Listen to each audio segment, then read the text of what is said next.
जय हिंद दोस्तों, कैसे हैं आप सभी। उम्मीद करता हूं बहुत अच्छे होंगे और एग्जाम्स की तैयारी में मन लगाकर खूब डट के लगे हुए होंगे।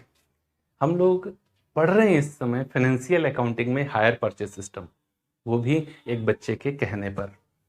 क्या कहने पर नहीं, मैं हायर परचेज सिस्टम से रिलेटेड 11 वीडियो पहले ही प्रोवाइड करा चुका, लेकिन मैंने केवल मेथड्स बताए थे कैसे सॉल्व किया जाता है, क्या कंडीशन होगी तब कैसे पहचानेंगे, वो सब कुछ कैसे कैलकुलेशन करेंगे। मैंने प्रैक्टिकल प्रॉब्लम बहुत ज़्यादा अलग से नहीं कराए थे। हाँ, तो एक बच्चे का कहना था कि इंश्योरेंस प्रीमियम और फ्री मेंटेनेंस से रिलेटेड उसकी कुछ प्रॉब्लम्स हैं, तो मैं उसके आधार पर इंश्योरेंस प्रीमियम का वीडियो दे चुका हूं और आज समझूंगा फ्री मेंटेनेंस क्या होता है, कैसे जर्नल एंट्रीज की जाती हैं, किस अकाउंट पर क्या उसका इफेक्ट पड़ता है और उसका अकाउंट कैसे मेंटेन किया जाता है। सब कुछ बहुत ही डिटेल में। मैं हमेशा कहता हूं, जब भी मैं कोई चैप्टर अपनी तरफ से समाप्त करता हूं तो मैं कहता हूं कि मेरी तरफ से ये चैप्टर समाप्त हो चुका है, लेकिन हाँ, यदि आपकी कोई प्रॉब्लम है तो आप मुझे जरूर बताएं। मैं अपनी सामर्थ्य अनुसार उसे सॉल्व करने का अपना प्रयास हमेशा करता हूं। तो इसी क्रम में आज देखेंगे free maintenance in hire purchase system. तो सबसे पहले बात करते हैं कि आखिर ये फ्री मेंटेनेंस है क्या। तो देखिए, एचपीएस में बहुत पहले बता चुका क्या होता है।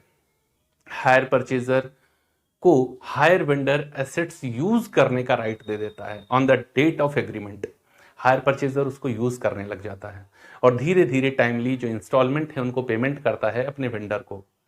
जब लास्ट इंस्टॉलमेंट पेमेंट कर देता है हायर परचेजर हायर वेंडर को, तो हायर वेंडर एसेट्स का ओनरशिप ट्रांसफर कर देता है हायर परचेजर के पास। लास्ट इंस्टॉलमेंट से पहले जितना भी पेमेंट किया जाता है वो असेट्स का हायर माना जाता है, और अगर बाई चांस कभी भी हायर परचेजर कोई भी इंस्टॉलमेंट पेमेंट करने में डिफॉल्ट करता है तो हायर वेंडर असेट्स को वापस ले लेगा और पूरा उस पर अभी तक प्राप्त की गई रिसीव्ड अमाउंट को वापस नहीं करेगा, रिफंड नहीं करेगा। क्यों? क्योंकि उसने असेट्स का उसे हायर मान लिया है। अब यहां पर फिर से एक बात देखो, असेट्स को यूज करने का राइट दिया जाता है किसको? हायर परचेजर को। और ओनरशिप किसकी है? हायर वेंडर की। तो एसेट्स में जो हल्की फुल्की छोटी मोटी माइन्यूट सी टूट फूट होती रहती है, उसे कौन बनवाएगा, उसको कौन सही कराएगा? तो हायर वेंडर कभी कभी एज पर कंडीशन ये रिस्पॉन्सिबिलिटी खुद ले लेता है। कहता है एसेट्स को आप यूज करो, कोई भी टूट फूट होगी तो उसको हम बनवा के दे देंगे आपको। अब जब उसने ये रिस्पॉन्सिबिलिटी ले ली तो अकाउंटिंग में हम कोई भी काम यूं ही नहीं कर लेते, उसके पीछे एक पूरी प्लानिंग होती है हमारी। मतलब एक मैनेजमेंट, एक पहले से प्री प्लान्ड होता है, एक स्टैंडर्ड डिसाइड करते हैं। तो हायर वेंडर भी मान के चलता है, उसने हजारों गाड़ियां ऐसे बेची हैं, हजारों असेट्स ऐसे बेची हैं, तो उसको पता है कि किस असेट्स पर अनुमानतः पिछले प्रीवियस ईयर्स के एक्सपीरियंस के आधार पर उसको पता होता है कि कितना खर्च आने वाला है इस गाड़ी पर, और उतने से एक अकाउंट अपने यहां वो खोल लेता है। उस अकाउंट को क्या कहा जाता है? Maintenance suspense account.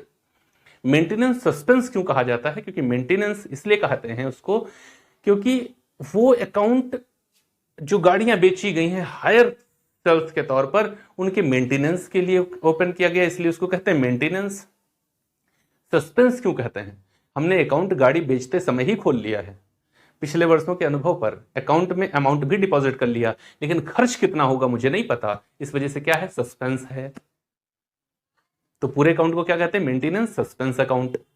एक ऐसा अकाउंट जो गाड़ी जो अभी बेची गई है उस पर आगे वाले वर्षों में कितना खर्च होगा इसका अनुमान लगाकर एक अकाउंट खोल लेना कहलाता है मेंटेनेंस सस्पेंस अकाउंट। अब बात आती है, ये मैंने बताया कि मेंटेनेंस सस्पेंस क्या होता है। दूसरी बात, इसका किस अकाउंट पर इफेक्ट होता है? जी, इसका किसी अकाउंट पर कोई इफेक्ट नहीं होता। इसको किसी भी क्वेश्चन के अंदर इजीली डाला जा सकता है। इसका अलग से कैलकुलेशन होता है, अलग से इसका अकाउंट बनता है, ना किसी एंट्री से इसका कोई लेना देना है और ना ही किसी अकाउंट से इसका कोई लेना देना है। ये बिल्कुल अलग क्रिएट किया जाता है। तो इसके लिए हम इंटरेस्ट का कैलकुलेशन करें, इसके लिए हम कोई अन्य कैलकुलेशन करें, डेप्रिसिएशन का कैलकुलेशन करें, बिल्कुल भी आवश्यकता नहीं है। आप केवल मेंटेनेंस का कैलकुलेशन करके इसको सॉल्व कर सकते हैं।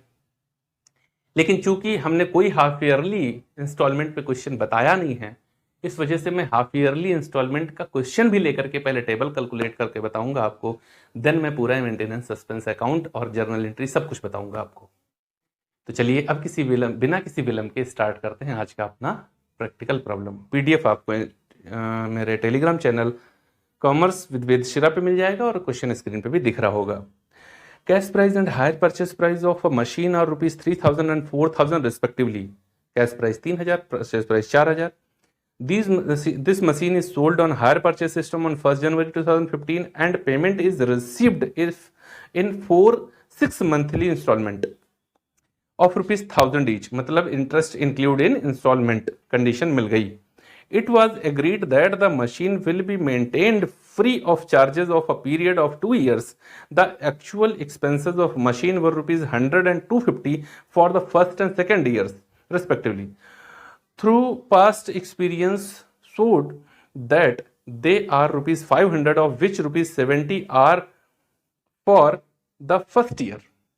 Pass the necessary journal entries in the books of hire vendor and open a maintenance suspense account. अब मैं बताता हूं आपको इसका पूरा कैलकुलेशन और साथ ही साथ मेंटेनेंस सस्पेंस अकाउंट. तो देखो भाई, हम लोग करेंगे सबसे पहले कैलकुलेशन ऑफ इंटरेस्ट. तो कॉलम हमारे रहेंगे, रेशियो मेथड में ये क्वेश्चन सॉल्व होगा.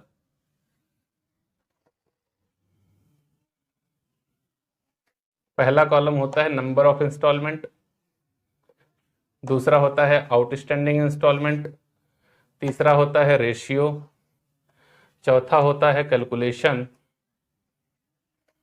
और पांचवा होता है इंस्टॉलमेंट. इस तरीके से कॉलम बनाए जाते हैं. ओके, ये होता है हमारा नंबर ऑफ इंस्टॉलमेंट. यहां आउटस्टैंडिंग इंस्टॉलमेंट, यहां पर रेशियो, यहां कैलकुलेशन और यहां पर इंस्टॉलमेंट. तो नंबर ऑफ इंस्टॉलमेंट कितनी है? 1 2 3 4. अच्छा, आउटस्टैंडिंग सबसे पहले इनके ऊपर चारों बाकी हैं, फिर 3, एक दे दिया 3 बाकी, फिर एक दे दिया 2 बाकी, फिर एक दे दिया तो 1 बाकी. ठीक है ना? इस तरीके से ये कॉलम्स हमारे बनेंगे. ओके जी सर, समझ में आ रहा है. आगे चलो. तो रेशियो में क्या है? इसका टोटल कर लो 10.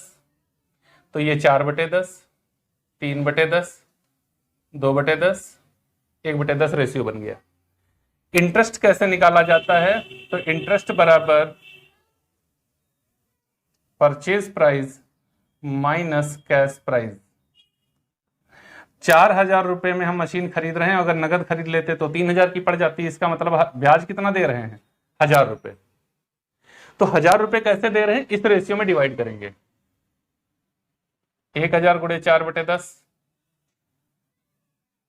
बराबर 400. 1,000 गुणे 3/10 300. 1,000 गुणे 2/10 200 और 1,000 गुणे 1/10 बराबर 100. 4 3 7 2 9 1 10. 1,000 रुपये ब्याज चला गया. अब 1,000 रुपए इंस्टॉलमेंट है, 1,000 रुपए की इंस्टॉलमेंट है, 1,000 रुपए की इंस्टॉलमेंट है, 1,000 रुपए की इंस्टॉलमेंट है. देखो, ऐसे कैलकुलेशन की जाती है और ये इस मेथड का नाम क्या है? Ratio method. रेशियो मेथड तब यूज किया जा सकता है जब amount of instalment and gap between the instalments are equal. तब ratio method. If amount of installment or gap between among the installment between नहीं, क्योंकि सारी इंस्टॉलमेंट में among the installment is unequal, then for the calculation of interest used product method. वो अलग method है, solve ऐसे किया जाता है, बस इसमें अमाउंट का रेशियो ले लिया जाता है, इतना डिफरेंस हो जाता है. तो चलो, आपको कैलकुलेशन समझ आ गई. अब बात करते हैं मेंटेनेंस सस्पेंस की. तो देखो भाई, जब मेंटेनेंस सस्पेंस की बात करते हैं तो ये केवल हायर वेंडर की बुक में ये ओपन किया जाता है. Journal entry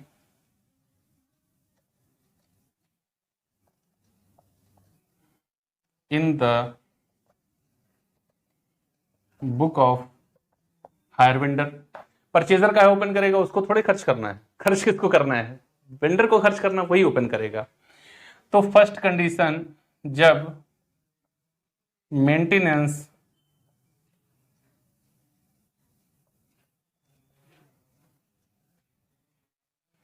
suspense account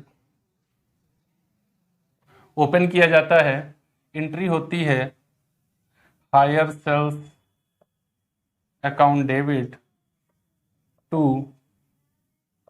maintenance suspense account. Okay.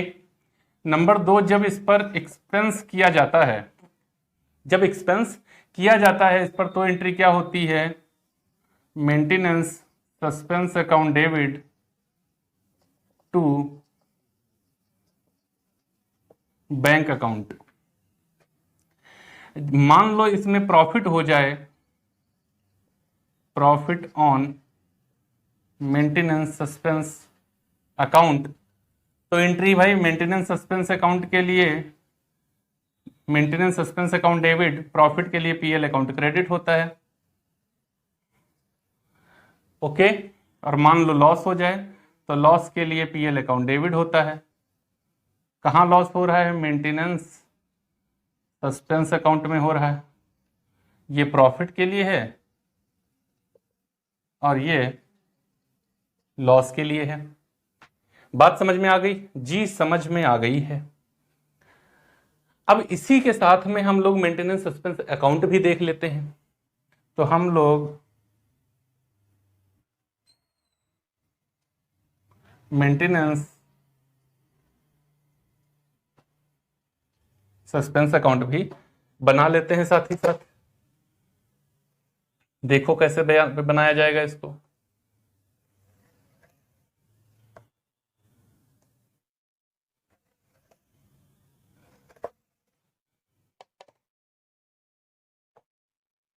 दो साल का बनेगा।